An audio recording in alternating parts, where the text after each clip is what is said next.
Hello, dear listeners, dear buzzkillers. You know, I'm getting forgetful and problematic in my old age. I made a big mistake in the recording of this episode that you're about to hear. My recorded track, is very bad, very low quality.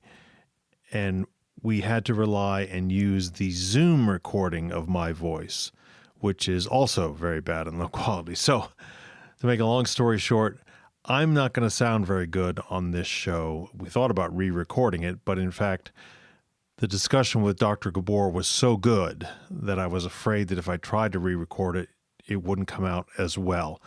So I'm going to sound like I'm talking from a can or from a car or something terrible, but fortunately, and frankly, the most important thing is that the real information that you need to get from this episode coming from Dr. Gabor is of excellent audio quality. So please forgive the sound of my voice in what's following, and please listen to Dr. Gabor.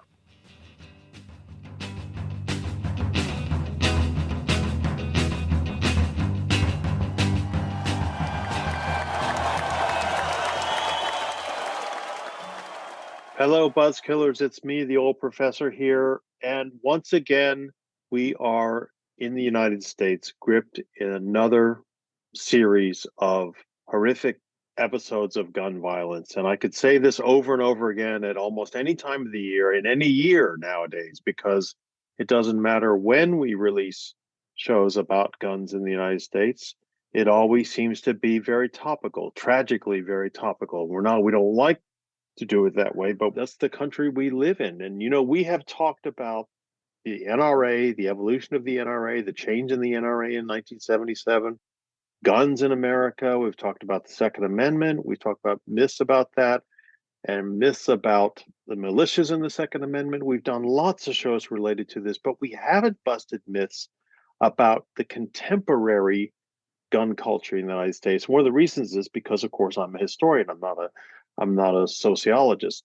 Well, very fortunately for you and very fortunately for the country, frankly, there's this great new book by Dr. Thomas Gabor and Fred Gutenberg called American Carnage, Shattering the Myths That Fuel Gun Violence. And one of the authors, Dr. Gabor, is on the line with us over the internet to talk about these myths. Hello, thanks for coming on the show. Hello, Joe. It's great to be with you today. Well, like I said, we aren't experts on this sort of stuff. We're experts, and I've interviewed experts about the history of a lot of these things, but never someone who's done contemporary work. And you are a criminologist. You have been an advisor to the UN on the study of international firearms regulations. You've done tons of consultations with different governments and organizations about this problem. You're a criminologist, a sociologist, and a professor, and the perfect person to talk about the myths surrounding guns and gun violence in America.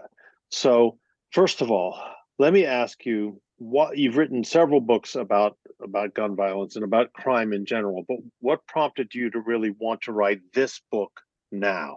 Well, Joe, I've been collecting or cataloging myths that we see out there, whether on the media, whether a myth has been discussed by, say, a leader of the NRA like Wayne LaPierre, whether on social media. So I've been gathering these myths for a number of years, and nobody has really put together a comprehensive package of them. And why I think it's important to do so is that there are real world consequences to the misinformation, and we refer to it as a disinformation campaign by the gun lobby, especially since, as you mentioned, they became, the NRA in particular, became more radicalized in 1977 because they began making the case for arming the citizenry in the United States. And they pushed for these right to carry laws that we now see in every state in the United States. And now they're pushing for permitless carry. So first, everybody should have the right to carry, and now removing all regulation and all the necessity for training and knowledge of the law on the part of people who are carrying guns. So they're campaign to promote an armed citizenry has led to, first of all, more gun purchases. We've seen a doubling of the number of guns in America that are held by citizens, from 200 to 400 million in the last 20 years. We see more gun carrying just since 2017. Surveys tell us that there are 5 times as many people carrying guns on a daily or near daily basis. So there are real world consequences to the idea that we're going to be safer with an armed citizen. And this is why we thought that it was important to write this book, to catalog these myths, and then to debunk them. And so that's what we do in a nonpartisan, fact-based way. We debunk them about 40 core myths one at a time. Yes, and we should say there are actually 37 myths debunked, but you go on at the end of each chapter and talk about the larger themes related to those myths. So it really is 40-ish, more than 40-ish myths debunked. And also your co-author is Fred Gutenberg. Now please explain to the Buzzkillers who he is and why you wanted him to be the other author. Yes, well, Fred tragically lost his daughter, or his daughter was murdered. We prefer that type of language. During the Parkland school shooting in 2018, the same Valentine's Day shooting. And Fred has, in my view, become perhaps the most visible activist in the country. And he's doing everything he can to ensure that others are not in the same, is placed in the same horrible, devastating position as he and his family were. So he's working hard as an activist. So when I was partway through this book, I thought, first of all, I wanted to support his efforts. I reached out to Fred. We'd had some prior exchanges on Facebook and so forth. And he was pleased to join because he's been talking about the lies, as he calls it, of the gun lobby. But I think this collaboration informed him a little bit better about the research out there, made his arguments, polished his arguments, if you will. And of course, his presence on our team made this project a lot more visible, magnified our message, if you will, amplified our message, and makes it more likely that this message gets out. Because what we're trying to do is change the conversation, the narrative in the country. The NRA really has been setting the narrative now for about 40 years. And it's time that people are exposed to all the misinformation that is out there and, are shown the statistics, shown the truth.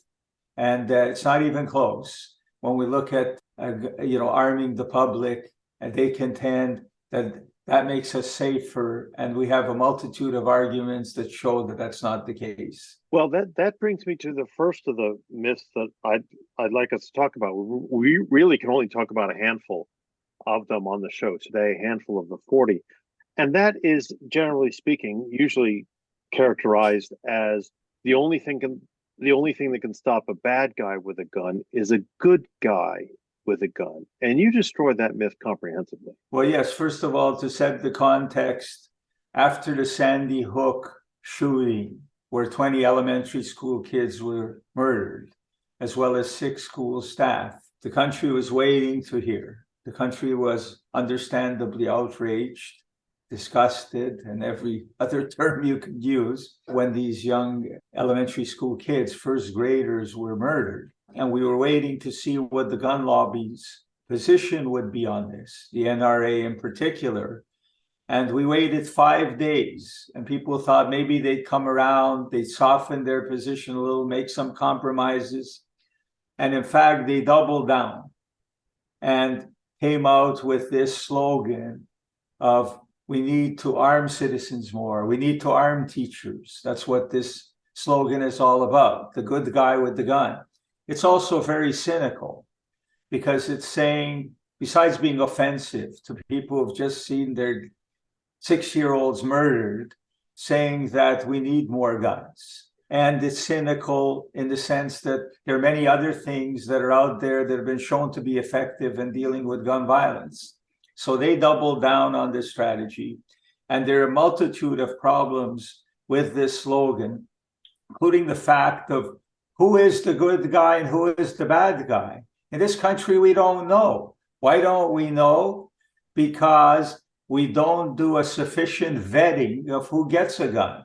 In other countries, you have interviews with law enforcement, you have reference checks, you have more comprehensive background checks. Here, it's a 2-minute check if you buy through a licensed dealer, and there is no obligation at all to undergo a background check under federal law if you buy from a private individual, whether it's a friend, you buy at a gun show, or through the internet. So first of all, how do we know then, if we don't do any significant vetting of who owns a firearm, who the good guy and bad guy is? And in fact, over the years, we've seen that many people who have permits to carry, for example, have been found to commit some of the most horrible violent offenses. And so we see mass shootings committed by people like the Parkland shooter, who technically was able to legally buy a gun. And this is not uncommon among mass shooters, because he didn't have a felony conviction, but he showed a lot of other disturbing behavior. But it's not part of the background check system to look at other disturbing behavior.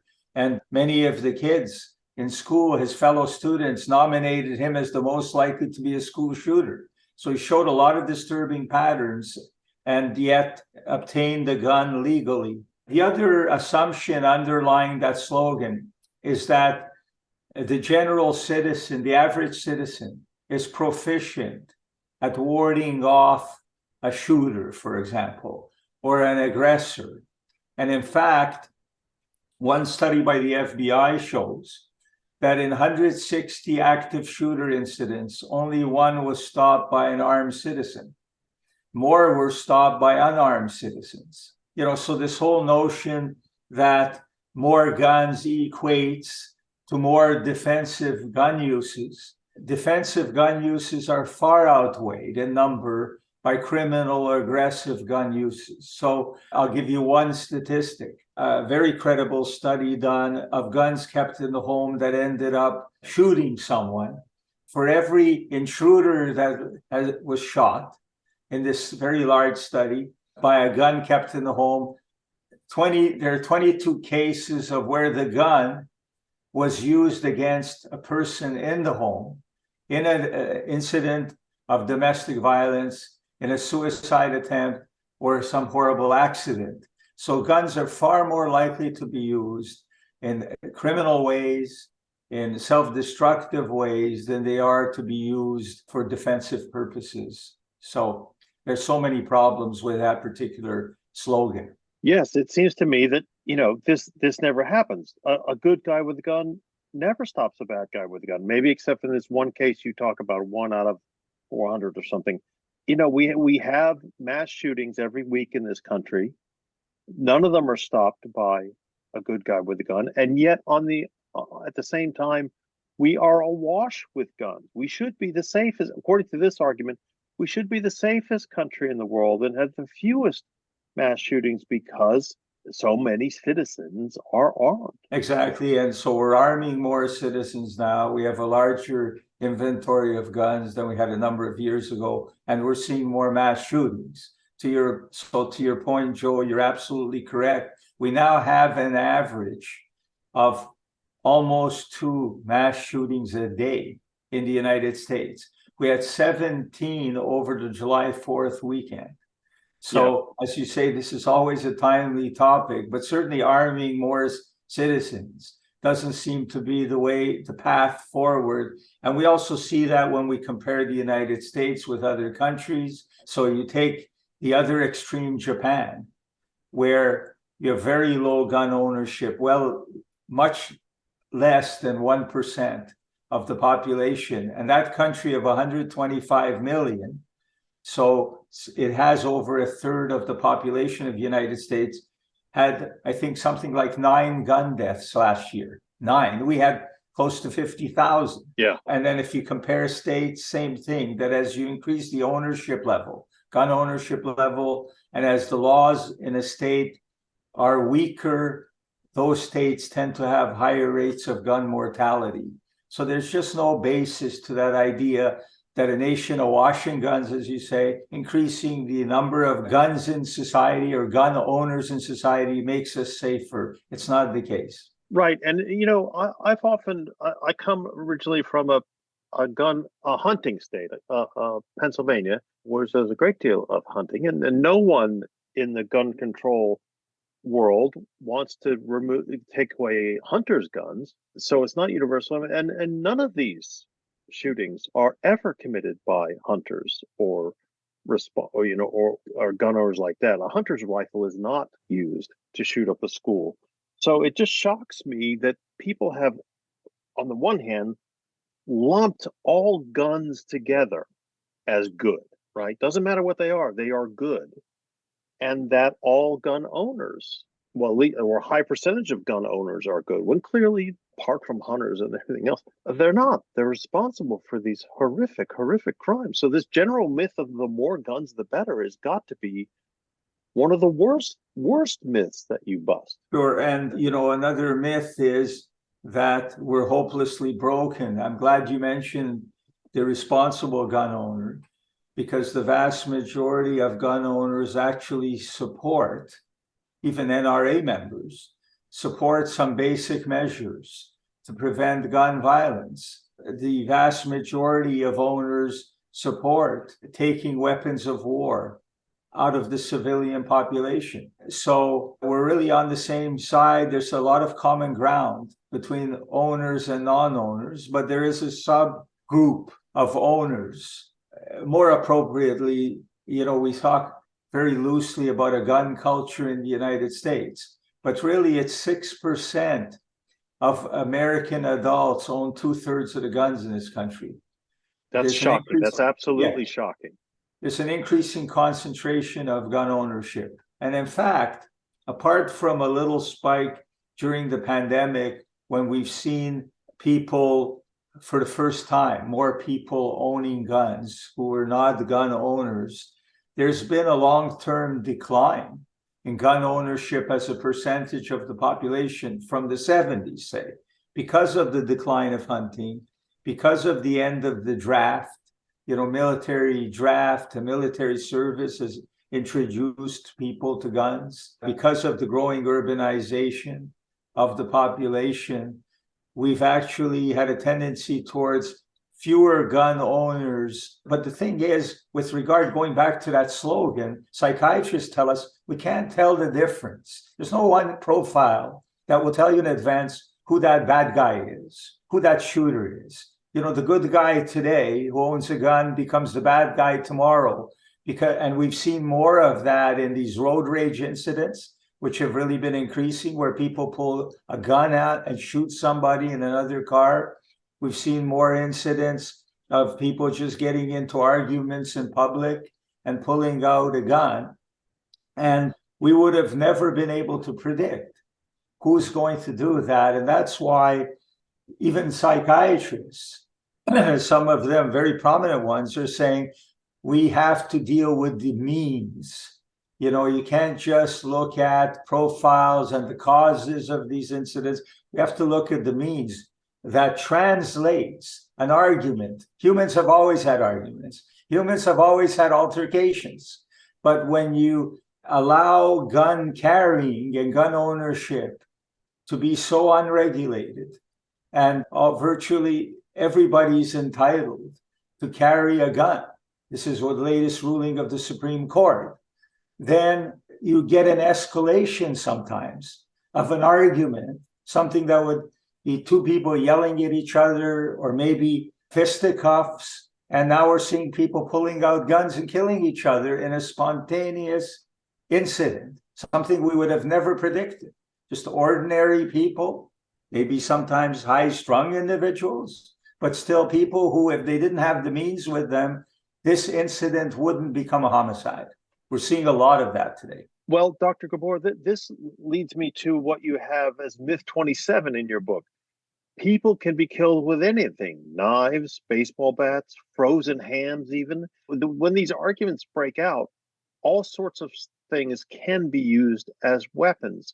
But you show that this is a myth, at least in terms of the number of deaths caused. You know, Joe, we hear this all the time. You can kill with, as you say, hammers and frozen hams and so forth. And that is true. You can do so. But we facetiously say, if there was an equivalence between a gun and a frozen ham or a hammer, why don't we give the military hammers instead of, bombs and tanks and so forth, and we'd save billions of dollars. This is pure nonsense. Even when you compare gun attacks with knife attacks, a gun attack is about 5 times more likely to end in death than a knife attack. When you're talking about AR-15s, which fire rounds at 3 times the velocity of a handgun, you get even more fatalities. And I've yet to hear of a frozen ham being used to commit a mass killing. So, this is just nonsense. It's distraction. Yes, yes, you can kill even with fists, but it's a whole lot easier to kill with weapons that are designed to kill. That is what they're designed for. And certainly mass casualty incidents, it's hard to conceive of them being committed by other than a firearm. You get the rare occasion. We've seen massacres in Rwanda, for example, and the genocide there, where many people were hacked to death with machetes. But it wasn't one individual who hacked hundreds of people. There was large numbers of people hacking large numbers of people to death. But guns facilitate killing. They facilitate mass killing and killing from a distance. And there just isn't an equivalence with knives or other weapons. The other thing that's also important is murders of law enforcement. Most killings of armed targets or protected targets like politicians, political assassinations, are committed with firearms. They're not committed with knives or other weapons. So they also, firearms facilitate the murder of these armed targets or protected targets. Yes, the argument I always make back to the people who tell me this is you can be killed with knives, you can be killed with a baseball bat, is you can run away from a knife or a baseball bat or a frozen ham. And by the way, buzzkillers, we're not joking. People say this, that you can be killed with anything. You can be killed with a frozen ham. It comes in a big metal case. You, at least in theory and in practice, can run away from these things. You cannot run away from an AR-15. You cannot run away from a well-aimed pistol shot or a gunshot. It just simply it's a disgusting myth, frankly. Right. And, my co-author, Fred Gutenberg, would certainly have more to say on this, because his daughter was the second to last person to be murdered at the Parkland shooting, where people will recall there were 17 deaths, including a few school staff, as well as 17 wounded. His daughter, Jamie, was just turning a corner towards a stairwell down the hall, and the shooter got her, hit her, I believe, in the spine, just as she was turning a corner from a considerable distance. So these firearms have a range as well, that they're designed to pierce. They can pierce a soldier's helmet from 500 yards away. So, as you say, it's far more difficult to get away from this than somebody who's using a fist, which has no range at all, or a knife. Very little reach is involved. So here, Jamie and some of the other victims were shot at a considerable distance. It's an extremely maddening myth. Let me bring up another one, though. The case of Chicago, which is in your book, is your myth 33. And I'm going to read out the title of this chapter to the buzzkillers. Gun control doesn't work. Chicago has very strict laws and a huge gun violence problem. Yet that's a myth. We hear this all the time. Yes, Chicago, parts of Chicago in particular, have a significant gun violence problem. But when you look per capita, it's also the third largest city by population in the United States. It doesn't have the highest murder rate. It doesn't have the highest rate of mass shootings, but it does have a significant rate. However, so Illinois has some strict gun laws, but not the most strict, but there's closer to the top tier in terms of stricter gun laws. Chicago has long ago abandoned registration and a couple of other measures they used to have, so they're not as strict as people think. But anyway, Illinois has some fairly strict gun laws, but neighboring Indiana does not. And so one of the things we see with places like Chicago and New York is, because New York State as well has some fairly strict gun laws, is that there's a pipeline going from states with weaker laws like Indiana, like Florida, like the Carolinas, to these places, to the streets of Chicago and the streets of New York. And as we know, there are no border controls between states. And to me, that is an argument not for getting rid of gun laws, but rather nationalizing some gun laws. So that, because it's, I won't say completely unhelpful, but not very helpful to have strict gun laws in your state. If you can go a few miles over, Chicago is very close to neighboring Indiana, and go right over and easily purchase a firearm that would be much more difficult to purchase in Chicago or in Illinois. So this is the problem, that we have a real mishmash of states. We have this patchwork quilt of laws in the United States.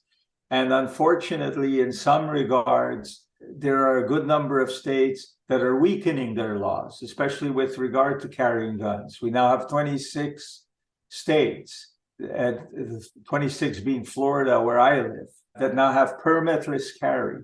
Now think about this. I'd like your audience to think about this. First of all, there was a push by the gun lobby over the last 40 years to arm Americans for the purpose of self-defense, saying that we are safer with guns in our home and carrying guns. And now there's this push to remove all controls so that you don't need a background check, you don't need any training or knowledge of when it's appropriate to use lethal force. So what I like in our situation in the United States now is the following. So we've increased the number of people who carry daily by 5-fold over the last 6 years. At the same time, we're removing the need to get any training or knowledge of the law. It's like saying we're going to put 5 times as many cars on the road. From 200 million, we're now going to have 1 billion cars on the road. And at the same time, we're going to say, you don't need a license. You don't need to learn to drive. You don't need any training, any knowledge of the rules of the road. And what on earth would we expect to find? Carnage. And that's what we're finding in relation to guns. So it's one of the craziest things that one can imagine, that we're removing all controls, deregulating the carrying of guns in an increasing number of states. Yes, it's just shocking. And maybe the most shocking myth that you address, at least in terms of the sort of ideology of the whole thing, is that gun violence is the price we pay for our personal freedom. Now, never mind that there are tons of countries in the world with as much freedom as the United States, Canada, Britain, Ireland, France, all sorts of places. Some of them have even more freedoms, frankly, and of course have a minuscule percentage of gun violence, a percentage of gun deaths that we do. Electron microscope small. People still believe this. That they, and I sometimes think, frankly, that these are the people who've never been anywhere, never been to Europe, certainly never lived in Europe, where, as I know, there comes a point, sorry to go on for so long about this, but there comes a point when you're living in Europe, about 6 months in, you suddenly realize, my God, I'm not going to be shot. I don't have to worry about this at the grocery store or whatever. But anyway, this idea that it must be the price that Americans pay because we have a unique American freedom, and so we have to put up with gun violence. Well, the only freedom we have, I suppose, is to buy an arsenal of weapons. That's pretty easy to obtain, and models of weapons that are not obtainable in other countries because they've banned them, so, like many of these semi-automatic rifles. But I'll give you one statistic that tells the whole story. Close to a third of Americans now tell us that they avoid certain places like shopping malls or concerts, or have considered avoiding these places for fear of getting shot, for fear of getting caught in a mass shooting. I have neighbors of mine who say they don't go to the mall. You know, they order their groceries home and so forth. That's freedom. Is kids feeling that the number one stress, which we're finding, the American Psychological Association has done some surveys for teenagers, is the fear of getting shot in school. And parents are terrified, dropping their kids off at school. That's freedom. You know, having all these fears related to getting caught in the middle of a shooting or getting shot, that's certainly not freedom from fear, that's for sure. So I think that one freedom that people talk about, the freedom to obtain an arsenal of personal weapons, is coming at the price of the freedom of the entire population to go about their daily lives, whether it's going to work, the theater, using public transportation, whatever it is. None of these venues, worshiping, have been immune. And by the way, you know, there's another myth we talk about in the book, which is, you know, all crime is over there in the inner city, and we know what that means. And yet we're seeing rural areas really seeing an increase in levels of gun violence today. And in the 2-year period that I looked at, I studied mass shootings in 2019 and 2020. There were only 3 states that didn't have a mass shooting in those years. So we've seen every venue, urban, rural, every demographic affected by gun violence. So this is a very pervasive problem in the United States. And therefore, if we live in a suburb, you know, and we're well-to-do and white, it doesn't mean we're immune. You know, as some people believe, it's a problem throughout America, and it does affect what people do. It even affects where people sit, say in a theater, they're looking at where can I sit, where if a shooter comes in, I'll be safest. So it's something certainly at the back of the minds of most Americans today. And so it's complete nonsensical idea. But again, you know, it's a form of resignation and saying, well, you know, it's a price we have to pay, so let's move on with other things. And in the meantime, I like to say that every day we waste on this issue, every day we debate what the Second Amendment means and so forth, we get another 130 fatalities from gunfire in the United States. So how long do we want to wait? We're going to debate some of these issues for another 200 years. So I think we need to take some very assertive steps to deal with this issue. Well, Professor, I am very glum about this because I believe once, you know, Sandy Hook went by and essentially nothing happened, then I thought, my God, this really is a genuinely sick country, and it's not going to get better. But fortunately, we have people like you who, in your final chapter in the book, chapter 11, you talk about how to combat this misinformation. So please tell the buzzkillers and tell me the best ways of doing that, so we don't have to be so gloomy and depressed about this. There is, in theory, a way to try to fix the myth and misinformation part, if not the legislative part. First of all, even in this grim situation, I see some hopeful signs, such as more people on the ground getting involved as activists in this area. For example, there's a group related to Moms Demand Action, Students Demand Action, and they've doubled the number of chapters this year. We see more candidates running for office with very strong platforms to do something about gun violence. So we see more of a national movement. We see polls showing more Americans favoring some steps. 80% in a recent poll showed that most Americans favor universal background checks, red flag laws, raising the age for gun purchases, and so forth. But as far as what you're saying, dealing with misinformation, that's one of the things that prompted us to write this book. We need more work that not only debunks, but the term individuals in this area uses pre-bunk. It's often a good idea to expose people to factual information in this area than always reacting to the other side, always reacting to these slogans. The NRA's had a 40-year head start on us.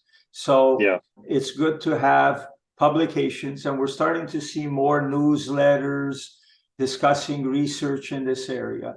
That's the purpose of our book as well, that we present factual knowledge to debunk the myths that are out there, as well as it's important to warn, and we do through this book and others as well, to warn people that of the misinformation that's out there and to make sure they check their facts. So that's a very important thing. But as well, I think we need to develop an infrastructure in this country to deal with misinformation on gun violence. And so the public health organizations like the World Health Organization and the CDC here in the United States have experience with all that misinformation on pandemics, for example, of the myths relating not just to the COVID pandemic, but previous ones as well.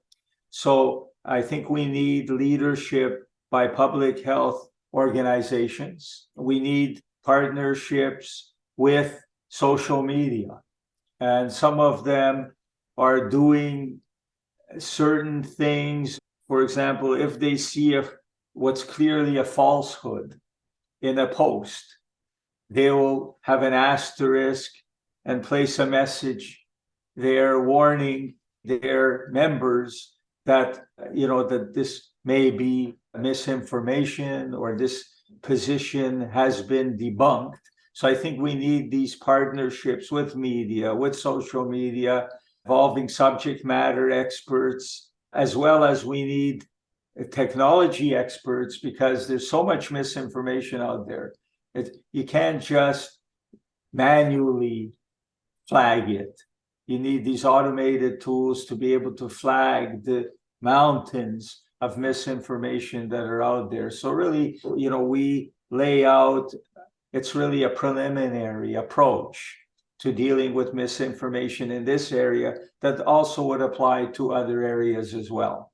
Yes, but I'm sorry to bring back in the gloominess, but as you point out early on in the book, Congress has passed something called the Dickey Amendment, which prevents the Centers for Disease Control and other government organizations from looking into and doing research on firearms. They actually made it illegal.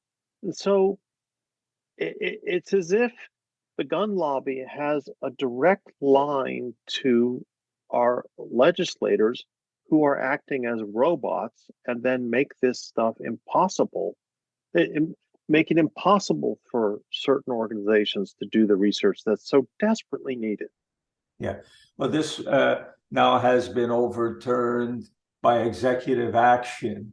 But yes, you're absolutely right. Yeah, but for a long time, it lasted for an extreme. How many people died in the period under the Dickey Amendment? It was just inexcusable in my view. Absolutely, and all of this has to be countered. We're fortunately now seeing an increasing amount of federally funded research, as well as research that's privately funded in the United States. But you're absolutely correct. at the behest of the gun lobby. This amendment was passed to make it difficult for the Centers for Disease Control to fund research in this area. So it did set the country back. And there are basic areas where we need more research.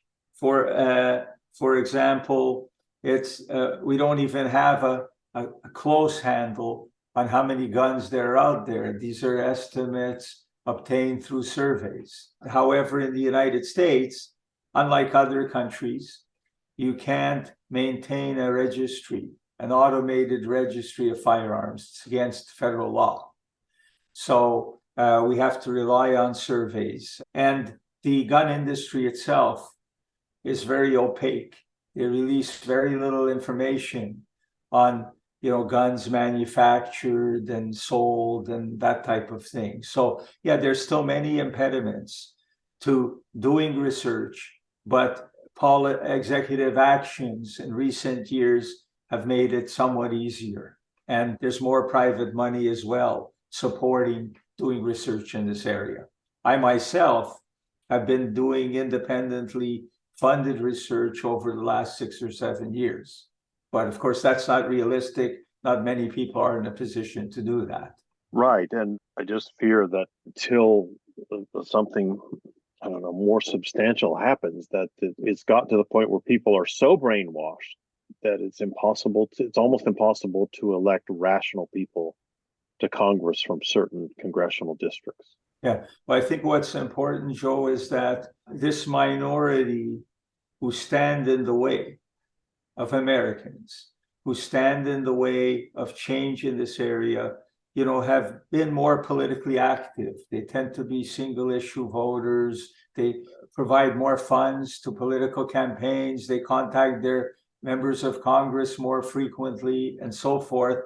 And so people who support change have to also become more politically active and also demand that the people they vote for make very specific commitments to support, either to introduce legislation or support gun safety measures. When you look at the polls, they're somewhat more hopeful that we're getting there. In Australia, that very radical change that they underwent 25 years ago happened because 90% of the population demanded change, and a conservative government got it done, even with a strong gun lobby and a history of gun ownership in that country.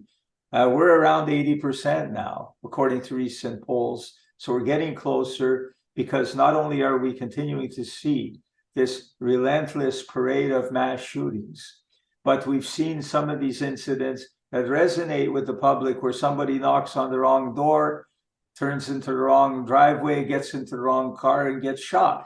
And people realize, hey, this can happen to me. This can happen anywhere. So I think that's influenced the polls as well. So I'm not as gloomy as you are, but there's certainly reason to be. But there are some hopeful signs, including a greater mobilization on the ground and more people running on as one of the major issues, gun violence prevention. Well, I think one key is also for people to read this book. And it's on the Buzzkill bookshelf, the blog post for this show. And it's nice and short, but you also have in the back, thankfully, hundreds of footnotes explaining this research and showing that this isn't just you or me or somebody else mouthing off about their opinions of these myths. These things have been researched heavily over decades and peer-reviewed and all the things that we require of science. And so it is really, I think, the most important book for Americans in this decade. And I hope that everyone within listening reach of me will get it and will read it and try to put these things into action to combat this misinformation. So thank you, Dr. Gabor, so much for coming on the show and setting the record straight about so many of these things.